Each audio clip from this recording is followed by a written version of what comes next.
Hello everyone and welcome back to another Space Marine 2 video. In this video, I'm going to be going over every chapter skin that Space Marine 2 is going to launch with. Everything from the founding chapters to the unknown founding, and of course covering the DLC chapters as well. I'm going to give you a little bit of information along with those chapters in case you're new to the game, and explain what Primarch was theirs, where they come from, and what they more or less specialized in during the Great Crusade Horus Heresy and I say present day 40k, currently in Warhammer 40,000. So let's jump in and let's take a look.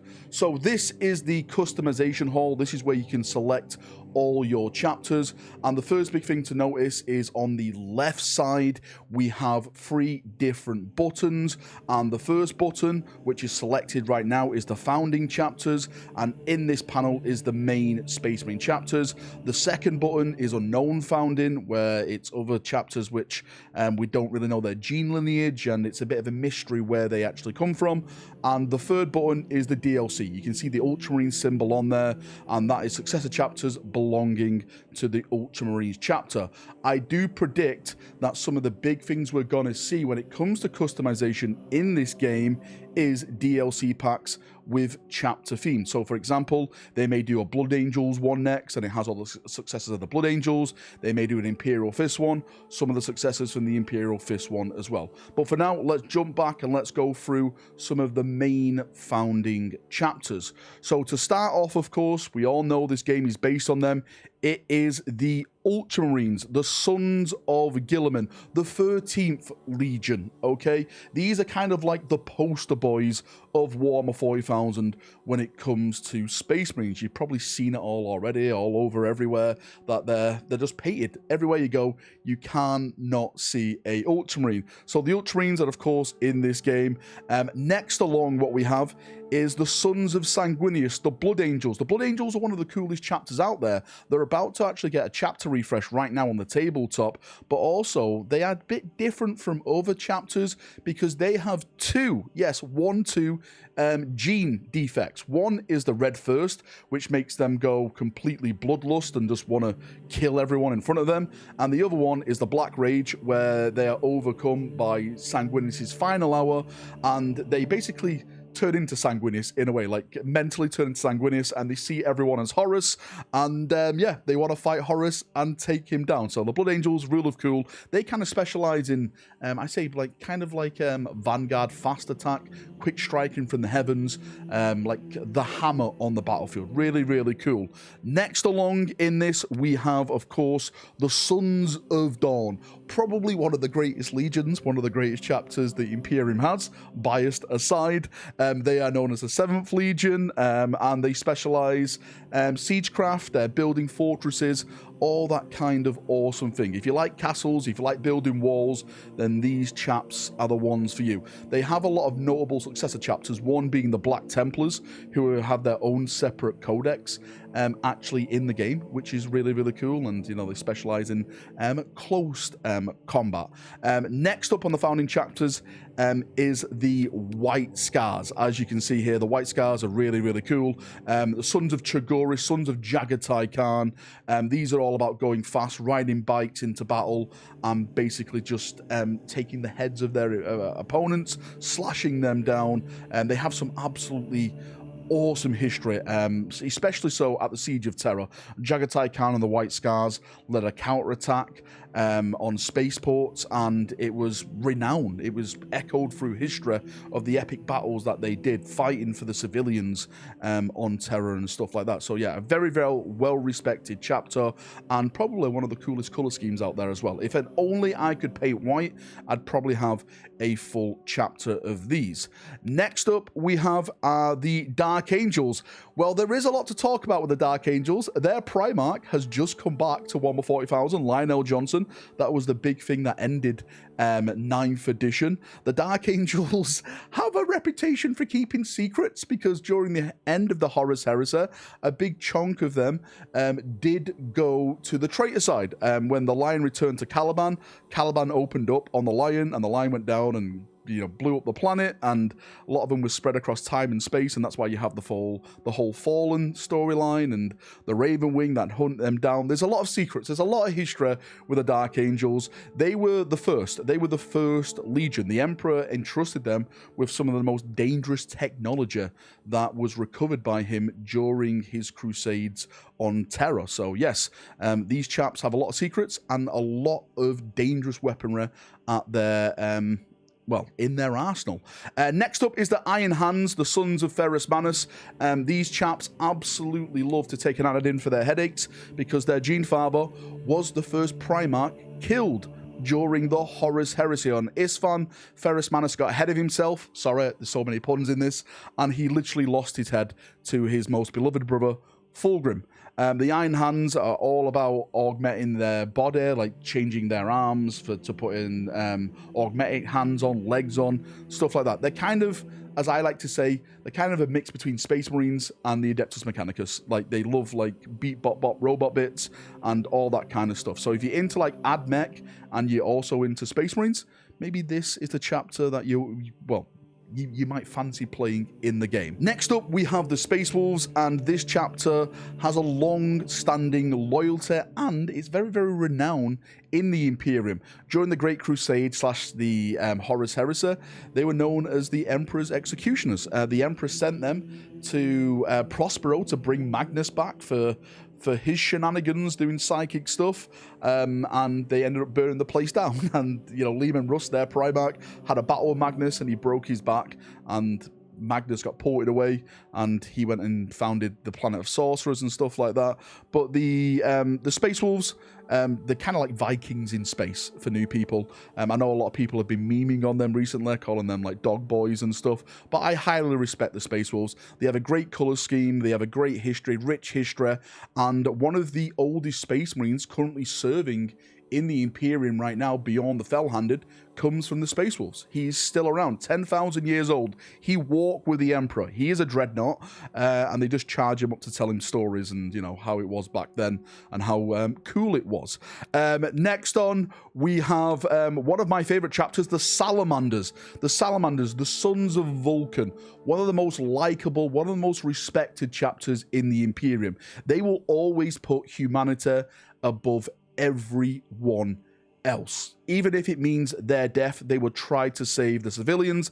That's why Grimaldus said, "Get out of my city," because they messed everything up when they could have took down like the Orc war bosses and stuff like that. But the Salamanders wanted to protect the humans. A really, really cool thing about the Salamanders is that they have a gene defect on their planet with Nocturne's radiation, which turns their skin color into like a coal/onyx kind of color. It's really, really cool. They get like bright red eyes, like burning fire. They can see in the dark really good. And their planet is like full of like, I just want to say like dinosaurs, well, not really dinosaurs, but big old drakes and stuff. And they go down there and kill them, and they wear their pelts and stuff. They respect them and stuff like that. But yeah, their planet is like one big fireball volcano. It's really, really cool. Maybe Vulcan's on there hiding somewhere in a volcano waiting to return, because Vulcan is perpetual. That means he can't die. And I was hoping that maybe got passed down to some Salamanders, but no, that never happened. But I massively love the Salamanders. They have a great color scheme, the green and the black as well. And yeah, I just love them. I love everything about them. Moving on to the next founding chapter, or should I say the last founding chapter, a part of this, is the Raven Guard. The Raven Guard, they love the shadows. Sons of Corax. Corax disappeared into the Eye of Terror. Nevermore, he said, as he vanished hunting for Lorgar. Yeah, we actually had a book where he found Lorgar, and Lorgar like just ran off because Corax was just going to hand it to him once again. But these chaps specialize in infiltration, sticking to the shadows, really, really like Spec Ops kind of thing, like sniper rifles, descending from the heavens with jump packs, that kind of cool stuff like that. So if that's to your liking, then the Raven Guard are definitely for you. Now, before we move on to the Unknown Founding tab, there is one chapter that does appear under the main chapters, but they're not a main chapter. They are a successor chapter, but they're not a main chapter. And these are the Black Templars. These are a successor of the Imperial Fist. I would actually argue, as an Imperial Fist fan, that they are more popular than Imperial Fist, and rightly so, because they have better characters and better story. They don't conform to the Codex Astartes. When Gilliman wanted to rewrite the rules for Space Marines, just for non-Space Marine people, it basically said you're only allowed to have a chapter size of 1,000 Marines. This was after the Horus Heresy, because the Legions nearly wiped out everyone. And the Black Templars like, all right, we'll do that, but we're going to make multiple Black Templar chapters. And it's all going to be run by a High Marshal, led by a Marshal, but the High Marshal commands us all. So technically, the Black Templars have like 10,000 Marines, technically, and it still conforms to the Codex Astartes in a certain way. But yeah, they get around it their own way. Sons of Dawn, always on an Eternal Crusade. I love everything about them. They're amazing. And yeah, they love to just charge you with power swords and shields and just bring you down. If you want to be playing like Bulwark or Assault, I will say go full-on Black Templar in this game. Next up is the Unknown Founding Chapter tab, and what Unknown Founding Chapters mean is that they have trouble tracing their gene lineage. They don't know where they come from. They could be Ultramarines, they could be Raven Guard, they could be Imperial Fists. Sometimes it's alluded to that their gene lineage may come from traitor gene stock. The Imperium has access to the traitor gene stock, and it's theorized that some of these chapters could be made from that gene stock, because the gene stock was pure. It was the Primarchs that went traitor. You know, it wasn't the gene stock's actual fault. So let's start with the Omega Marines, and as you can see, half and half color scheme, one half white, one half black. If I'm not mistaken, the rumors attached to this chapter is that they could be linked to the Alpha Legion. There's nothing really, well, there's not really evidence to say that. I think it's more of like a fan theory at this moment in time. But I think they have a cool color scheme, a great color scheme, yeah, and I just like the way they look on the battlefield. Next up, we have one of my favorite chapters, and that is the Carcharodons, aka the Space Sharks. The Space Sharks are one of the most brutal loyalist chapters the Imperium has to offer. They just go in and just rip everyone apart. Now, when it comes to this gene lineage for this one, it's kind of rumored it can come from two places, or it's theorized a mix of gene seeds. One is the Raven Guard, and the other is the Traitor Legion, the Night Lords. There is a little bit of evidence out there, more fan theory more than anything, that says that these two gene lineages have basically been blended together, and it formed the Carcharodons, and that's what we have now. The Space Sharks just swimming around in the galaxy, ripping and tearing everything apart. Again, they have a cool, awesome color scheme, the black and like this, I want to say like a dark greyish blue, kind of like a great white shark, really, because, you know, of course, Carcharodon, Space Sharks. And yeah, I love everything about them. They've got like that bronze kind of accent as well, which really makes it pop on the battlefield. Next up, we have the Taurens. Now, the Taurens are a funny one, because a lot of people think that the Taurens were the Minotaurs and the Minotaurs were the Taurens, but we'll get onto the Minotaurs later on, because they're actually on this list. Taurens, a nice, cool chapter. I like them. I like the color scheme. I don't really know that much about them, but yeah, they look really, really cool. Well, tell me what you think. Do you like the Taurens, or don't you like the Taurens? You tell me. I think they're more Greek-inspired because of the bulls and everything like that. Moving on to the next one, and I'm sure everyone knows these chaps. It is none other than the Blood Ravens, right? The Blood Ravens basically brought a lot of people into this hobby with the Dawn of War series, and we all played the games. We all loved the games, except Dawn of War 3. We never talk about Dawn of War 3, okay? That game absolutely never happened. But the Blood Ravens are in this game as one of the Unknown Founding Chapters.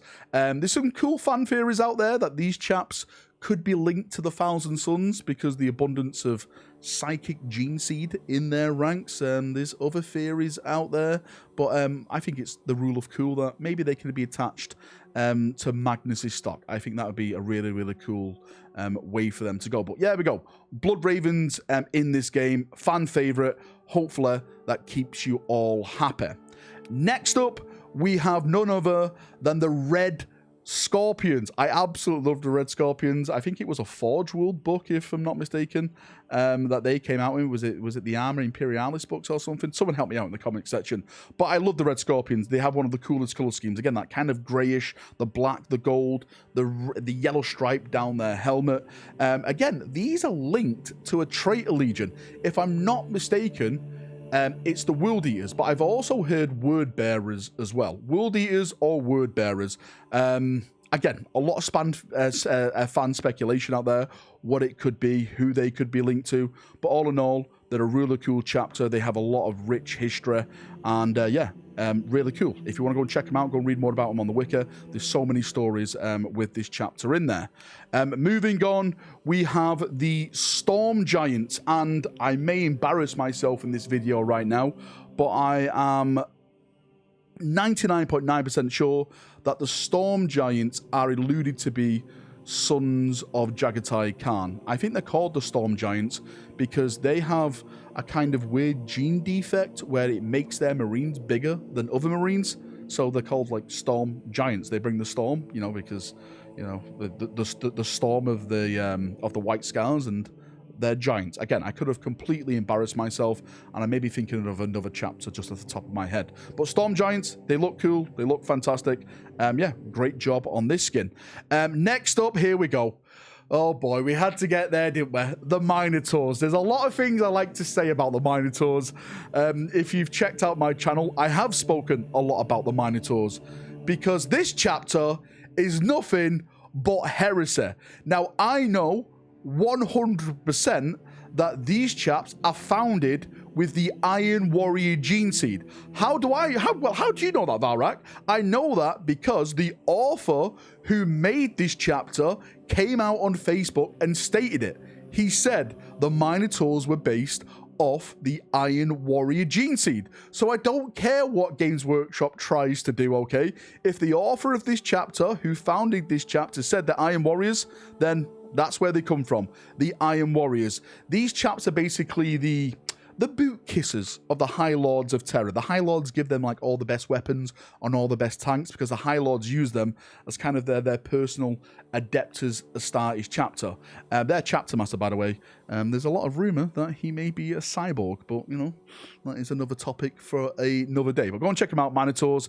They've been in a lot of scraps, mainly you know, bringing death to some loyalists and stuff like that. But you know, that is lies and slander, I guess, from the Minotaur players. And last on this list, which we're going to talk about, are the Exorcist. I absolutely love the Exorcist. For one, they shouldn't be on the Unknown Founding tab because we know where they come from. It was actually in a White Dwarf magazine where they announced that these chaps come from Rogel Dawn's gene lineage. They are sons of Rogel Dawn. They come from the Imperial Fist gene lineage. The Exorcists are really cool as well because what these chaps do is get themselves possessed by a demon, and then they exercise it out. So it's like, well, I can't be evitated, you know? I had a demon in me before. I am so loyal, I excised it out of my body. The ones who don't exercise the demons out, like, get locked away and they just fall into, like, madness in, like, black cells, never to be seen again. So, yeah, it is very, very grimdark, their story and their chapter and what you have to be, what you have to do to become one of these Marines. But it's great to see the Exorcist in the game. I'm sure a lot of people are absolutely loving this because they're a big fan favorite as well. So there we go. Exorcist confirmed to be in this game at launch. Now, next up is the Ultramarine Successor Chapter section, and I'm just going to put this screenshot up in the background right now. You can see it, Ultramarine Cosmetic Pack. This comes with 12 Successor Chapters, 21 Chapter Decals, 14 Color Packs, and 3 unique helmets available for all classes. Now, in my other video, I speculated that this was a DLC, but I think now the more I look at this and the more feedback I get from you people who watch my videos, so thank you so much for this, I think this could be the first season pass of the game.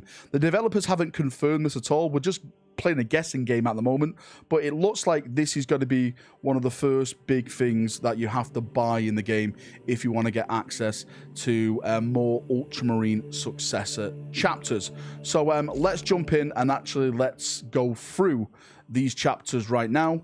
And as you can see in the background, the first one is the Doom Eagles. There we go, the Doom Eagles, and really, really cool chapter. If I'm not mistaken, they're all silver. They have like this bright kind of silver effect. just like blinding, like dropping from the sky. Really, really nice. The Genesis chapter is another one, a part of this DLC pack, as you can see, all red. The Ultramarines kind of have a lot of successor chapters because they were one of the most populated chapters during the Horus Heresy. If I'm not mistaken, at the height of their campaigns, they had like 250,000 Space Marines alone. So when all this got broken up into chapters of 1,000 Marines, they had a lot of successors that they could make. So there's a big pile to go through when it comes to the Ultramarines. This is just the tip of the iceberg, really. So Genesis chapter, we have the Libators, wannabe Sons of Dawn, as I like to call them. If I'm not mistaken, the Libators are very, very violent. They kind of, go in and bloodshed everywhere. They don't really go in asking questions like you would expect the Sons of Gilliman. Like, I think they're one of the most violent Ultramarine successor chapters out there. So yeah, really, really cool. Maybe because I like the yellow. Next up, one of my favorite chapters ever, the Nova Marines. I love the pattern. I love like the checky pattern, the blue and the white. If I could paint this, I would have definitely done an army by now of these chaps. I just don't have the patience or the skill to do this kind of stuff. But yeah, I love everything about this chapter. Color scheme, the heroes, the lore about them. Really, really nice. Moving on, we have the Praetors of Orpheus. And I'll be honest with you, I absolutely know zero about this chapter. New on my, well, it's not new on my radar. I've seen them before, but I haven't really learned that much about them. If anyone in chat who knows about the Praetors of Orpheus, post it, and I'll stick it at the top so people can read about it. I'm here to learn as much as you chaps are, so yeah, please help me out. Moving on, we have Size of the Emperor. Size of the Emperor are amazing. One of my favorite chapters. Their chapter planet actually got lost to a Tyranid invasion. Genestealer cultists got infected into their serfs, and they shut all the orbital defenses down, and the planet was lost. Recently, Belisarius Cawl and a bunch of new Primaris Size of the Emperor have gone back to the planet, and Belisarius Cawl has begun terraforming the planet to bring it back to life. So it looks like their planet could be back, along with their chapter to full strength with the Primaris in their ranks. Next up are the Iron Hounds, and again, I don't really know that much about the Iron Hounds, but it looks like they're kind of space warfare themed. If I'm not mistaken, these were a Primaris founding, an Ultima founding, as it's called. An Ultima founding is when Gilliman came back and the Primaris Marines were introduced. They made a bunch of new other Space Marine chapters, and I think the Iron Hounds were founded then. I may be wrong, so please correct me if I am. But yeah, there we go. Iron Hands are part of this DLC pack for the Ultramarines. Next up is the Tomekeepers. And this chapter is a White Dwarf chapter. It was made by the editors and the writers over at White Dwarf, and when they do bat reps, they tend to use this chapter because it's their chapter, so it's made for them. Tomekeepers books, White Dwarf books, all makes sense, right? Yeah, that's what it is. Moving on to the last four now, and we start with the Void Tridents. I love the Void Tridents because the Void Tridents specialize in something that the Imperial Fist specialize in, and that is void combat and void boarding actions, bringing down other people's ships. And this is what the Void Tridents do. They specialize in ship-to-ship combat, and I love everything about ship-to-ship combat in 1/40,000. It's just these kilometer-long battle barges just coming next to each other and just broadsiding each other until there's nothing left. So yeah, there we go. Void Tridents confirmed in the game. Also, these were an Ultima founding chapter. I know that for a fact. Next up, Castellans of the Rift. Castellans of the Rift have a absolutely fantastic bit of lore as well. Again, Ultima founding chapter, but these chaps have been sent where the Great Rift is, and the little passageway which the Imperium and the Chaos Forces are fighting over. The Castellans of the Rift have been sent there to try and hold it. They're one of the main chapters there that are fighting the forces of Chaos, so we don't lose that passage, so the Imperium from the south can still connect to the Imperium of the north. Really respect these guys. They're absolutely slogging it out with the forces of Chaos. Brazen Consoles are in the game. Don't really know that much about the Brazen Consoles, so just like before, if you know any more information, post it down below. They have a pretty cool color scheme, that kind of you know, brownish metallic coppery kind of look with the black accents, black helmet. Yeah, looks really, really nice. And lastly, no, these are not Emperor's Children. These are the Hawk Lords. Very, very bright, very, very in your face. But you have to be, right? Just like the Imperial Fist, it gives the enemy a chance then to shoot at you. Because you're that good, you have to make yourself really bright on the battlefield. That's what makes the Imperial Fist just, you know, better than everyone else. But there we go. Hawk Lords confirmed in this game. All there. Purple, the purple boys. If I'm not mistaken, again, these are an Ultima Founding chapter. Please correct me if I'm wrong in the comment section down below. But there you go. That is it. That is all the chapters that are in this game. As I said at the start of the video, I theorize a lot of the DLC, a part of this game, is going to feature on successor chapters being added. So Blood Angels, Imperial Fist, Raven Guard, Salamanders, maybe. I know we've got a few more Salamander chapters now, Dark Krakens and stuff like that. So maybe this is some of the big DLC we can start seeing once the game is out on September the 9th. Thank you for coming. Thank you for watching. If you've got any questions at all, what I've just talked about, feel free to post it down below and I'll do my best to try and answer them about the game. And yeah, thank you for coming. Thank you for watching. Cheeky little plug as well. If you're thinking of buying the game when it comes out, or if you want to pre-order, I know never pre-order games. I'm not saying pre-order. I'm just saying if you're gonna do it, there's a link at the top of the comment section, and if you click on that link and use the word Valrak at the checkout, then you save 15% or up to 15% off on the game. Yeah, you save yourself some money. It works on any type of the pack that's available, the basic all the way to like the ultimate pack. So check it out if you're interested. Until then, brothers, thanks for coming. Thanks for watching. Have a great day and bye-bye.